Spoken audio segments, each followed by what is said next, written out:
उत्तर प्रदेश के आगरा शहर में स्थित आगरा का किला मुगलों द्वारा बनाई गई सबसे भव्य इमारतों में से एक है। बताया जाता है कि ये किला पहले बादलगढ़ किले के नाम से प्रसिद्ध केवल ईंटों से बना हुआ एक किला हुआ करता था, जिस पर मुगलों से पहले मोहम्मद गजनवी, सिकंदर लोदी, इब्राहिम लोदी और हेमू का भी राज हुआ करता था। लेकिन उस समय तक ये किला खंडहर के रूप में तब्दील हो चुका था। सन 1558 में मुगल बादशाह अकबर जब यहाँ आए तो उन्होंने इस जगह के महत्व को देखते हुए यहाँ अपना किला और राजधानी बनाने का फैसला किया। आगरा किले का निर्माण अकबर ने सन 1565 में शुरू करवाया था और इसको 8 सालों में यानी कि 1573 तक पूरा बनवाकर तैयार करवा दिया था। बाद में उनके उत्तराधिकारी मुगल बादशाहों ने यानी कि जहांगीर, शाहजहां और औरंगजेब ने इस किले का विस्तार और नवीनीकरण का काम अगले 95 साल तक करवाया और सन 1660 में आखिरकार इसको वो रूप मिला जो आज आप देख पा रहे हैं। बताया जाता है कि उस समय इस किले को 4000 कारीगरों की मदद से 35 लाख रुपए में बनाकर तैयार करवाया गया था। 2.5 किलोमीटर के विशाल क्षेत्र में फैले हुए इस किले का 75% एरिया इंडियन आर्मी के अंडर में है, जो कि मुगल काल में मुगल आर्मी के अंडर में और अंग्रेजों के समय में ब्रिटिश आर्मी के अंडर में हुआ करता था। सफेद संगमरमर और लाल बलुआ पत्थर से बनाए गए इस किले को मुगल और हिंदू दोनों ही शैलियों से मिलाकर बनाया गया है। शाहजहां और मुमताज के लिए यहाँ बनाए गए इस खास महल में इतनी खूबसूरत नक्काशी की गई है कि आप इसको देखते रह जाएंगे। किसी जमाने में यहाँ की दीवारों पर गोल्ड और कई तरह के बहुमूल्य रत्न लगे हुए थे और जब यहाँ मशालें जलाई जाती थी तो ये पूरा महल रंग बिरंगी रोशनी से जगमगा उठता था और यहाँ का नजारा देखने लायक हुआ करता था। किले की सुरक्षा के लिए इसके चारों ओर 70 फीट ऊंची दीवार और सुरक्षा खाइयां बनाई गई हैं, जिनमें मगरमच्छ, घड़ियाल और जंगली जानवर छोड़ दिए जाते थे। इस कड़ी सुरक्षा को कोई पार भी कर ले तो बादशाह की सेना इस रैंप से दुश्मन पर पत्थर के गोले गिराकर उनको मार दिया करती थी। उस जमाने में यहाँ क्रॉस वेंटिलेशन और महल को ठंडा रखने के लिए ऐसा इंतजाम किया गया था जिसके बारे में जानकर आप हैरान हो जाएंगे। यही नहीं बल्कि यहाँ बना ये ड्रेनेज सिस्टम और यहाँ इन फव्वारों को चलाने की टेक्नोलॉजी भी इतनी अद्भुत है कि आप सोचने पर मजबूर हो जाएंगे कि उस जमाने के लोग कितने कुशल थे। इस किले में बनी इमारतें आज भी मुगल राजशाही को बखूबी दर्शाती है, फिर चाहे वो खास लोगों के साथ मीटिंग के लिए बना ये दीवाने खास हो, आम जनता को सुनने के लिए बनाया गया ये दीवाने आम हो, शाहजहां की बेटियों के लिए बनाए गए खूबसूरत महल हो, या फिर किसी जमाने में इस मैदान की शोभा बढ़ाने वाला मीना बाजार। यहाँ आपको एक से एक खूबसूरत महल और उनमें की गई सुंदर कलाकारी देखने के लिए मिल जाएगी, जो पूरी तरह से अपने असली रूप में नहीं दिखाई देती है, क्योंकि उनमें से कुछ को अंग्रेजों ने नष्ट कर दिया और कुछ को हमारे लोकल पर्यटक ने। इसी आगरा के किले में औरंगजेब ने मराठा योद्धा छत्रपति शिवाजी महाराज को छल से आगरा बुलाकर 3 महीने तक बंदी भी बना कर रखा था। इस किले के इतिहास से जुड़ी सबसे हैरान करने वाली बात ये है कि औरंगजेब ने अपने पिता शाहजहां को भी इसी किले में 8 साल तक मुसम्मन बुर्ज में नजर बंद करके रखा था। और ऐसा उसने क्यों किया था, उसके बारे में विस्तार से मैं आपको इस वीडियो में बताऊंगा। नमस्कार दोस्तों, बहुत बहुत स्वागत है आपका मेरे चैनल में और मैं आपको लेकर जाने वाला हूं आगरा के ऐतिहासिक किले में और इससे जुड़ा इतिहास और रोचक तथ्य मैं आपको इस वीडियो में बताने वाला हूं। विश्व प्रसिद्ध ताजमहल से मात्र 2.5 किलोमीटर की दूरी पर स्थित आगरा का किला न केवल मुगलों द्वारा बनाई गई भारत की सबसे भव्य इमारतों में से एक है, बल्कि ताजमहल के बाद पर्यटकों द्वारा आगरा की सबसे ज्यादा घूमे जाने वाली इमारत भी है। कुल मिलाकर 2.5 किलोमीटर के विशाल क्षेत्र में फैले हुए इस किले का पहला गेट है अमर सिंह गेट, जो कि शाहजहां ने अपने कमांडर अमर सिंह की बहादुरी से खुश होकर बनवाया था, क्योंकि उन्होंने शाहजहां को कई युद्ध जितवाए थे। ये जो सामने में आप मोट यानी कि रक्षा खाई देख रहे हैं, ये वाटर मोट है, जिसमें मगरमच्छ और घड़ियाल छोड़ दिए जाते थे, जिससे कि कोई भी दुश्मन इस किले में प्रवेश न कर पाए। अगर किसी तरह वो इसको पार कर भी ले, तो यहाँ किले की सुरक्षा के लिए 2 दीवारें बनाई गई हैं, जिनमें से बाहर वाली दीवार की ऊंचाई 40 फीट है और अंदर वाली दीवार की ऊंचाई 70 फीट है। इन दोनों दीवारों के बीच में भी एक रक्षा खाई है, जिसमें जंगली जानवर जैसे कि शेर और चीते छोड़ दिए जाते थे, जिससे दुश्मन किसी भी कीमत पर किले की दीवार पर न चढ़ पाए। ये है इस किले का दूसरा दरवाजा, जिसको कहा जाता है नौबत खाना यानी कि ड्रम हाउस। जब बादशाह किले में प्रवेश करते थे, तो उनका स्वागत करने के लिए यहाँ ड्रम बजाए जाते थे और फिर ऊपर बनी गैलरीज में दासियां डांस किया करती थीं। और यहाँ ऊपर बनी खिड़की से बादशाह पर तरह तरह के फूल बरसाए जाते थे। इस गेट को कहा जाता है अकबरी गेट, और इसके ऊपर जो आप खूबसूरत काम देख रहे हैं, इसको कहा जाता है मोज़ेक वर्क, जिसमें अलग अलग तरह के पतली पतली टाइल्स को जोड़कर दीवारों पर लगाया जाता था। इस किले में जितना भी काम आप व्हाइट मार्बल का देखेंगे, वो शाहजहां और औरंगजेब के समय में करवाया गया था, और जो भी काम रेड सैंडस्टोन से करवाया गया था, वो अकबर और जहांगीर के समय का है। यहाँ पर ये जो कमरे आप देख रहे हैं, ये अब सरकारी दफ्तर की तरह इस्तेमाल में लाए जाते हैं, लेकिन मुगल काल में ये घोड़ों के अस्तबल हुआ करते थे। यहाँ जमीन पर जो आप कटिंग देख रहे हैं, ये कोई डिजाइन नहीं है, बल्कि ये उस जमाने के स्पीड ब्रेकर हैं, जिससे कि जब हाथी और घोड़े यहाँ चढ़े या नीचे उतरे, तो उनके पैर ना फिसलें। यहाँ खड़े होकर अगर आप ताली बजाते हैं, तो आपको इको साउंड सुनाई देंगे, क्योंकि ये दोनों ही दीवारें खोखली हैं।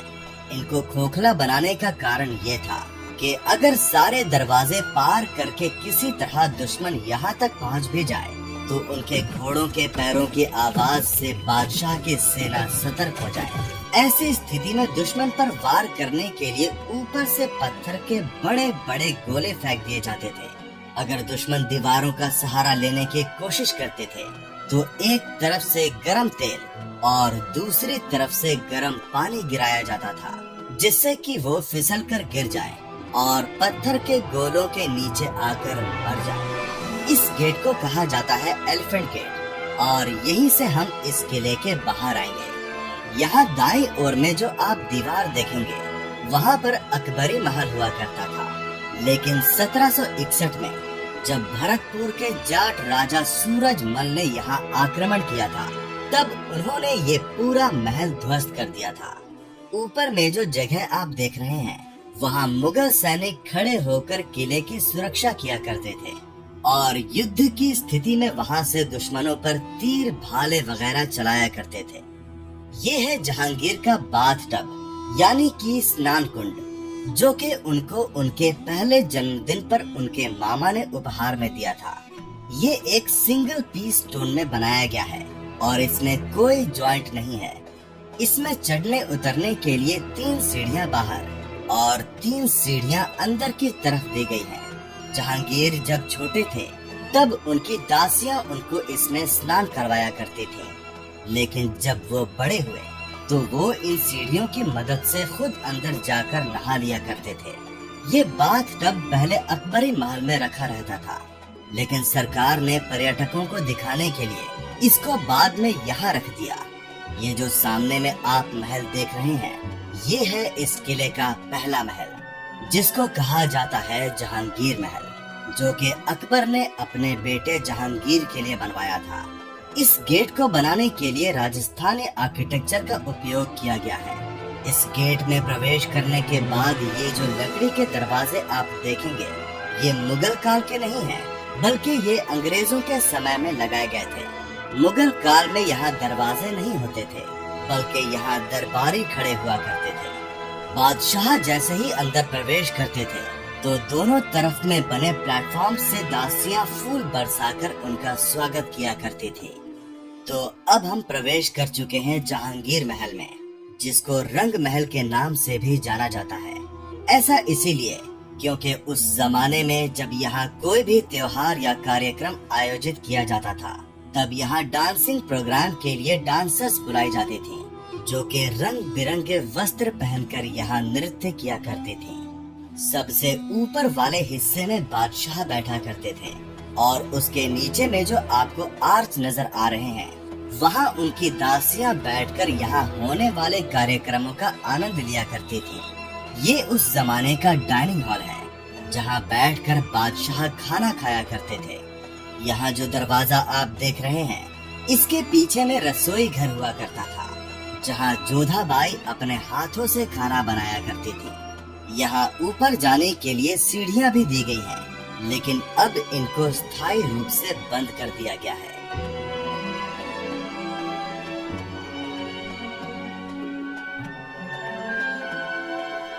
महल के इस भाग को जहांगीर के बेडरूम के तौर पर जाना जाता है। यहाँ जो जालियां आप देखेंगे, इनके पीछे में 4 फीट का गैप दिया गया है, जिसमें एक गलियारा बनाया गया है। इसको बनाने का कारण ये था कि उस जमाने में अलार्म तो होते नहीं थे, तो इस गलियारे में दासियां घुंघरू पहनकर घूमा करती थी, जिससे जहांगीर उठ जाया करते थे। जहांगीर को पढ़ाई करने का काफी शौक था और उनको 7 अलग अलग भाषाओं का ज्ञान था, तो ये उस समय उनकी लाइब्रेरी हुआ करती थी। लेकिन क्योंकि इस इमारत को बने 450 साल हो गए हैं, इसीलिए ये आपको काफी खराब स्थिति में दिखाई देगी। मुगल काल में यहाँ पर भी दीवारों पर बेशकीमती पत्थर और हीरे जवाहरात लगे हुए थे, लेकिन वो सभी बाद में अंग्रेज लूट कर ले गए। महल के इस भाग में खुला हुआ आंगन है और आपको यहाँ बहुत से झरोखे दिखाई देंगे, जिनके पीछे बहने वाली यमुना नदी की ठंडी हवाएं यहाँ तक आती थीं। इसीलिए इसको झरोखा महल भी कहा जाता है।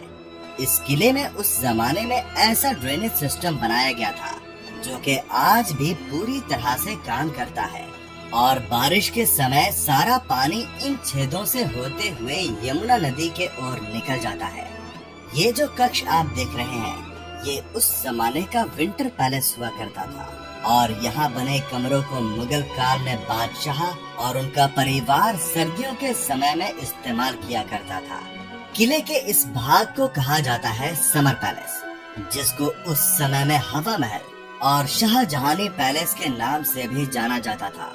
इसमें 3 कमरे दिए गए और बड़ी खूबसूरती से ये आर्चनुमा गेट्स बनाए गए हैं। इसकी छत पर डायमंड शेप का डिजाइन बनाया गया है, जिसमें उस जमाने में शीशे लगे हुए थे। इसके नीचे में मशालें जलाई जाती थी और जब मशाल की रोशनी यहाँ लगे शीशों पर पड़ती थी, तो ये पूरा महल रोशनी से जगमगा उठता था।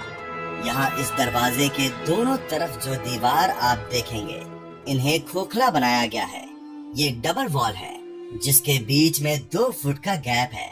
उस जमाने में इन दीवारों को बनाने के लिए मुल्तानी मिट्टी, चने की दाल, उड़द की दाल, गुड़ और चूने का इस्तेमाल किया गया था। इसके ऊपर में पानी का टैंक हुआ करता था, जिससे दीवारों के बीच के गैप में पानी भरा जाता था। यही वजह थी कि भले ही यहाँ कितनी भी गर्मी क्यों ना हो, यहाँ की दीवारें हमेशा ठंडी रहती हैं। उस समय में यहाँ चारों ओर पर्दे लगाए जाते थे। तो आप सोच रहे होंगे कि फिर हवा कहाँ से आती थी? तो यहाँ से थोड़ा आगे चलने पर हम यहाँ की मैजिक विंडो का कमाल देखेंगे। उससे पहले मैं आपको बताता हूँ कि दीवारों के भी कान होते हैं। ये कहावत यहाँ बिल्कुल सही बैठती है, क्योंकि यहाँ अगर आप इस तरह से दीवार के पास जाकर बात करते हैं, तो सामने वाली दीवार पर आपको एक एक बात बिल्कुल साफ सुनाई देगी। अगर आपने मेरा अकबर के मकबरे का वीडियो देखा है, तो आपको याद होगा कि वहाँ भी ठीक इसी तरह की दीवारें बनाई गई हैं। आइए अब आपको वो मैजिक विंडो दिखाता हूँ, जिसका थोड़ी देर पहले मैंने जिक्र किया था। अगर मैं आपसे पूछूं कि ऊपर में जो खिड़की आप देख रहे हैं, ये खुली है या बंद है, तो आपका जवाब यही होगा कि ये बंद है। तो मैं अंदर जाकर एक कागज का टुकड़ा फेंकूंगा और आप देखेंगे कि वो बाहर आ जाएगा। तो आपने देखा कि खिड़की बंद है, लेकिन वो कागज का टुकड़ा यहाँ आ गया। चलिए अब इस खिड़की को अंदर चलकर देखते हैं। तो आप देखेंगे कि अंदर से इसको इस तरह से क्रॉस वेंटिलेशन के लिए बनाया हुआ है, जिससे यमुना नदी की तरफ से आने वाली ठंडी हवाएं इस महल के वातावरण को ठंडा किया करती थीं। इस महल में कोई दरवाजे नहीं हुआ करते थे, बल्कि यहाँ पर पर्दे लगाए जाते थे। इसीलिए आप ऊपर में देखेंगे कि पर्दे टांगने के लिए कड़े लगे हुए हैं। महल के इस भाग में आप देखेंगे कि सारा मार्बल का काम किया गया है, जो कि शाहजहां के समय का है। शाहजहां के 14 बच्चे थे, जिनमें से 8 की मृत्यु हो गई थी, और जो 6 बचे थे उनमें से 4 बेटे और 2 बेटियां थी। शाहजहां की बेटियों का नाम था रोशनारा और जहानारा। दोनों ही बहनों की शादी नहीं हुई थी, लेकिन शाहजहां ने दोनों के लिए यहाँ महल बनवाए थे। ये सामने में जो महल आप देख रहे हैं, ये है रोशनारा महल। इसको पालकी के आकार में बनाया गया है। इसके ऊपर में फिलहाल तो आपको पीतल लगा हुआ दिखाई देगा, लेकिन मुगल काल में यहाँ पर सोना लगाया गया था। सन 1803 में जब अंग्रेजों ने यहाँ पर अटैक किया, तो उन्होंने यहाँ से सारा सोना पिघला कर निकाल लिया और यहाँ पीतल लगवा दिया। तो इस रोशनारा महल को बाहर से ही नहीं, बल्कि अंदर से भी बहुत खूबसूरत बनाया गया है, और इसके अंदर में बहुत ही सुंदर काम करवाया गया है। यहाँ ऊपर से भी आपको वो मोट दिखा देता हूँ, जो मैंने आपको बाहर से दिखाने की कोशिश की थी। यहाँ जो सबसे पहला मोट आप देखेंगे, ये वाटर मोट है। इसके अंदर में मगरमच्छ और घड़ियाल छोड़ दिए जाते थे। दूसरा मोट जहाँ पर आपको पेड़ नजर आ रहे हैं, वहाँ पर जंगली जानवर जैसे शेर, चीते हुआ करते थे। प्लेटफॉर्म के ऊपर में जो छेद आपको नजर आएंगे, मुगल काल में वहाँ सैनिक तीर कमान लेकर तैनात रहा करते थे। तो किले को ऐसी सुरक्षा दी गई थी, जिससे कोई भी शत्रु किसी भी तरफ से किले में प्रवेश न कर सके। ये जो बगीचा आप देख रहे हैं, इसको कहा जाता है अंगूरी बाग, और यहाँ पर अभी मौसम के अनुसार फूल पौधे लगाए जाते हैं। लेकिन मुगल काल में यहाँ पर अंगूर उगाए जाते थे, जिसके लिए लाल मिट्टी कश्मीर से मंगवाई जाती थी। जहांगीर को वाइन पीने का काफी शौक था, इसीलिए यहाँ उगाए जाने वाले अंगूरों से उनके लिए वाइन बनाई जाती थी। यहाँ जितने भी कमरे आप देख रहे हैं, ये हरम का एरिया है, जहाँ पर जहांगीर की अनऑफिशियल वाइफ्स रहा करती थी। यहाँ पर जो फाउंटेन आप देख रहे हैं, इनको चलाने के लिए उस समय ऊपर की तरफ में थोड़ा ऊंचाई पर कोन शेप के बड़े बड़े वाटर टैंक बनाए गए थे। इन टैंक्स में ऊपर से पानी भरा जाता था और नीचे से रस्सी से इनका मुंह बंद कर दिया जाता था। जब बादशाह या उनके खास मेहमान यहाँ आने वाले होते थे, उससे पहले वो रस्सी खींच दी जाती थी, और प्रेशर से पानी जब नीचे आता था तो फव्वारे चल पड़ते थे। जब इस फाउंटेन का टैंक पूरा भर जाता था, तो इसका पानी अंदर ही अंदर बहकर बीच में बने उस फाउंटेन टैंक में पहुंचता था, और फिर वो भी चल पड़ता था, और यहाँ का वातावरण बहुत ही खुशनुमा हो जाता था।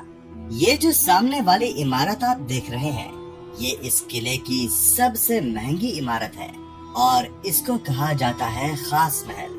तो ये है शाहजहां और मुमताज महल का बेडरूम, और इसीलिए इसका नाम खास महल रखा गया है। यहाँ पर आप काफी सारी पेंटिंग्स देखेंगे, जो कि साधारण सी दिखाई देंगी, लेकिन मुगल काल में ये सारी पेंटिंग्स गोल्ड की हुआ करती थी।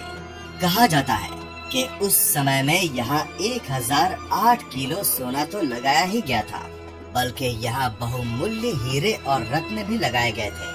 बताया जाता है कि जब यहाँ सूरज की रोशनी पड़ती थी, तो ये कमरा पूरी तरह से जगमगा उठता था और नजारा देखने लायक हुआ करता था।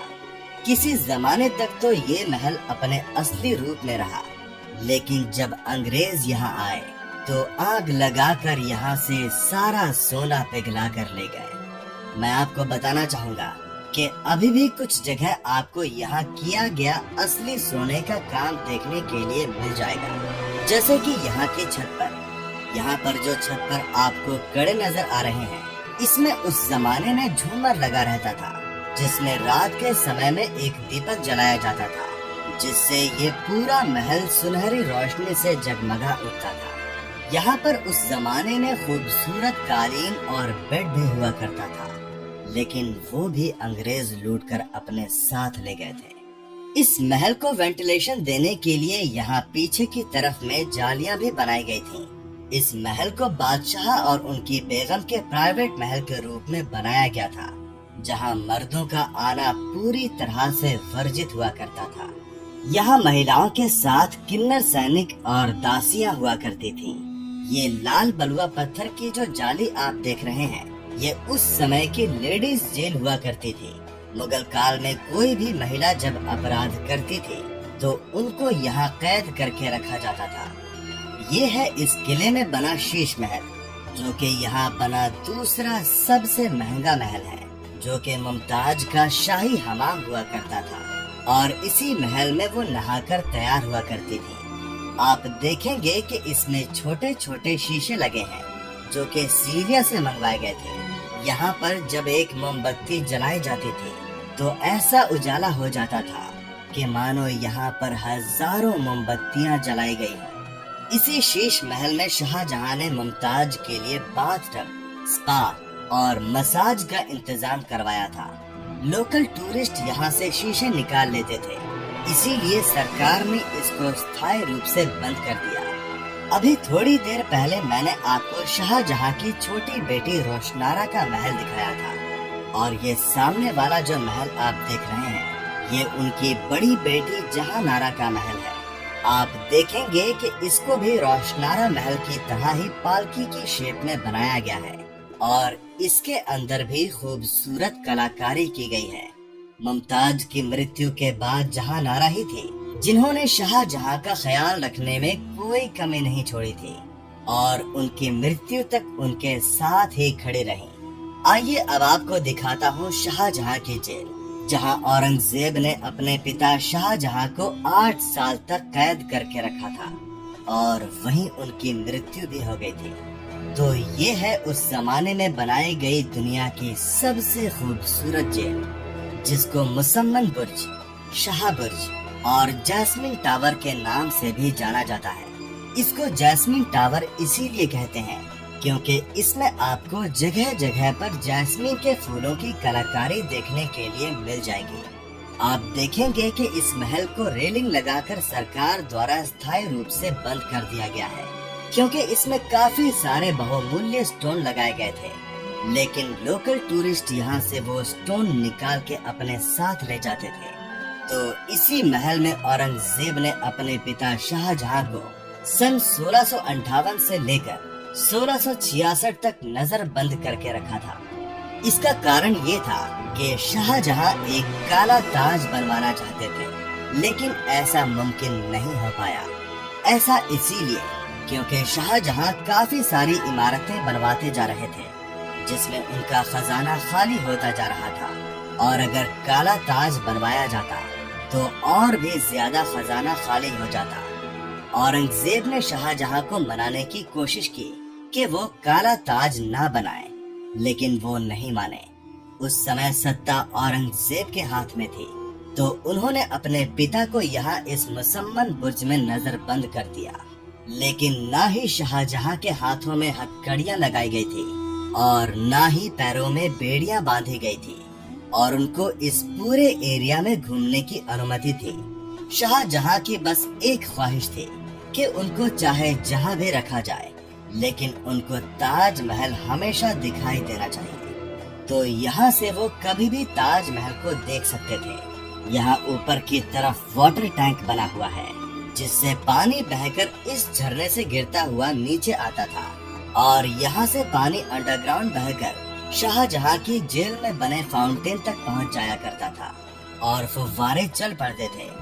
यहीं पर शाहजहां स्नान करके ऊपर बनी मीना मस्जिद में नमाज के लिए जाया करते थे। ये सामने में जो दरवाजा आप देख रहे हैं, यहाँ पर शाहजहां का वॉशरूम हुआ करता था।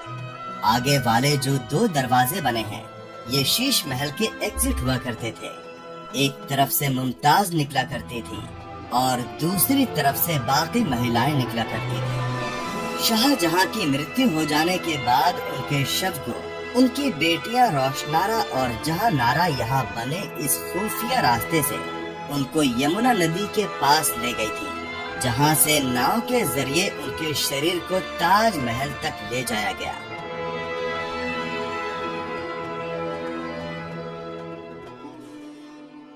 ये जो खिड़कियां आप देख रहे हैं, ये शीश महल में वेंटिलेशन के लिए दी गई थी। ये है मीना मस्जिद। जब शाहजहां मुसम्मन बुर्ज में नजरबंद थे, तब वो इसी मस्जिद में नमाज अदा करने के लिए आया करते थे, क्योंकि उनको औरंगजेब ने यहीं तक आने की अनुमति दी थी। ये जो इमारत आप देख रहे हैं, इसको कहा जाता है दीवाने खास, और यहाँ पर शाहजहां अपने खास लोगों के साथ मीटिंग किया करते थे, जैसे कि दूसरे राजाओं और मंत्रियों के साथ। यहाँ पर आपको 2 सिंहासन नजर आएंगे।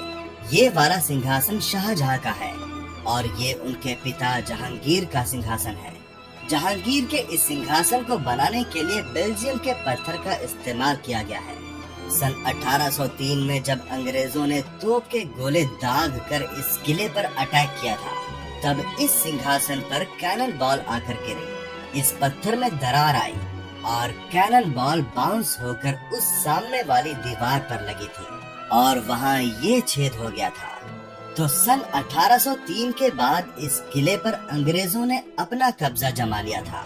ये सिंहासन पहले अकबर का हुआ करता था और 1602 से 1610 तक इलाहाबाद के किले में रखा हुआ था, लेकिन बाद में 1612 में इसको जहांगीर के लिए इस आगरा के किले में लाकर रख दिया गया और इसको जहांगीर तख्त के नाम से जाना गया।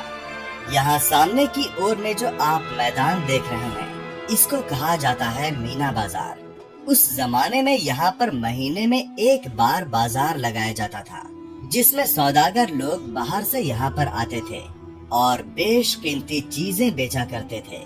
लेकिन वो उस दरवाजे से नहीं आते थे जिससे हम आए हैं, बल्कि सामने बने इस दरवाजे से आते थे, क्योंकि वो दरवाजा केवल शाही लोगों के लिए हुआ करता था। बादशाह वहाँ बैठते थे और रानी उनके ठीक सामने उस जगह पर बैठा करती थी। यहाँ जितने भी दरवाजे आप देख रहे हैं, ये मुगल समय के दरवाजे नहीं हैं। उस समय के दरवाजे खराब हो गए थे, तो सरकार द्वारा यहाँ पर ये दरवाजे लगा दिए गए। यहाँ बने इन कमरों को उस समय दस्तावेज रखने के उपयोग में लाया जाता था, यानी दीवाने आम और दीवाने खास के सारे सीक्रेट डॉक्यूमेंट्स इन्हीं कमरों में रखे जाते थे। ये जो आपको पत्थर में छेद नजर आ रहे हैं, ये उस समय में मशाल टांगने के लिए काम में लाए जाते थे, जिससे कि जब यहाँ रात में मीना बाजार लगाया जाए तो उसमें अच्छी रोशनी रह सके। यहाँ नीचे बने इन कमरों में टकसाल हुआ करती थी, जहाँ सोने और चांदी की मोहरें बनाई जाती थी। अकबर ने यहाँ इलाहाबाद किले में और फतेहपुर सीकरी में ऐसी टकसाल बनवाई थी। आइए अब इस किले की दूसरी मस्जिद देखते हैं, जिसको कहा जाता है नगीना मस्जिद, जिसको सन 1635 में शाहजहां ने हरम की स्त्रियों के लिए बनवाया था। इसे नगीना मस्जिद इसीलिए कहा जाता है क्योंकि ये इस किले के बीचों बीच बनी है और इस किले की शोभा को बढ़ाती है। तो जैसे अंगूठी का नगीना कहा जाता है, वैसे ही ये मस्जिद है। आप देखेंगे कि इसमें एक छोटा सा कुंड और झरना भी बनाया गया है, जिसको वजू करने के लिए इस्तेमाल में लाया जाता था। अभी थोड़ी देर पहले हमने दीवाने खास देखा था, और ये जो इमारत आप देख रहे हैं, इसको कहा जाता है दीवाने आम। इस जगह पर आम जनता का दरबार लगता था और यहाँ पर बादशाह अकबर आम लोगों की परेशानियाँ सुनकर फैसला किया करते थे। अकबर ने यहाँ एक जंजीर लगाई थी, जिसको कहा जाता था अदले जंजीर, यानी कि जस्टिस बेल्ट, जो कि 30 फीट लंबी थी और सोने की बनी थी। तो जब भी उस जंजीर को खींचा जाता था, तो अकबर तक पैगाम जाता था कि आम जनता को कोई परेशानी है उसके बाद अकबर यहाँ दरबार लगाते थे। यहाँ बीच के हिस्से में बादशाह बैठते थे, उनके दोनों तरफ में रानियां बैठती थीं, नीचे उनके मंत्री बैठा करते थे और यहाँ जमीन पर आम जनता के बैठने के लिए कारपेट भी बिछाई जाती थी। जो भी इंसान उस समय गलत होता था, बादशाह उसको कारावास, फांसी की सजा या कोड़े की सजा दिया करते थे और जो सही होते थे उनको इनाम देकर खुश कर दिया करते थे। यहाँ से अगर आप इन पिलर्स को देखेंगे तो ये आपको एक रो में नहीं दिखाई देंगे और एग्जिट गेट आपको पूरा नहीं दिखाई देगा। लेकिन हैरानी की बात ये है कि आप एग्जिट गेट से इस तरफ देखेंगे तो आपको ये सारे पिलर्स एक रो में नजर आएंगे। आगरा के किले का मुगल और मराठा साम्राज्य के इतिहास में एक खास महत्व है, क्योंकि ये दोनों ही साम्राज्य लंबे समय तक आपस में भिड़े रहे थे। सन 1666 की गर्मियों में मराठा राजा छत्रपति शिवाजी महाराज को मुगल सम्राट औरंगजेब ने आगरा किले के शाही दरबार में उनके 50वें जन्मदिन के समारोह में शामिल होने के लिए न्योता दिया था। शिवाजी महाराज अपने बेटे राजकुमार संभाजी के साथ 12 मई 1666 को औरंगजेब के जन्मदिन के लिए आगरा पहुँचे, लेकिन यहाँ आने के बाद औरंगजेब के सैनिकों ने छल से दोनों को बंदी बना लिया था। लगभग 3 महीने तक अपने वफादार सैनिकों के साथ इस किले में बंदी रहने के बाद शिवाजी महाराज और संभाजी 17 अगस्त 1666 के दिन यहाँ से मिठाई के बक्सों में छुपकर भागने में सफल हो गए थे। तो ये था आगरा का किला और इससे जुड़ा रोचक इतिहास और तथ्य।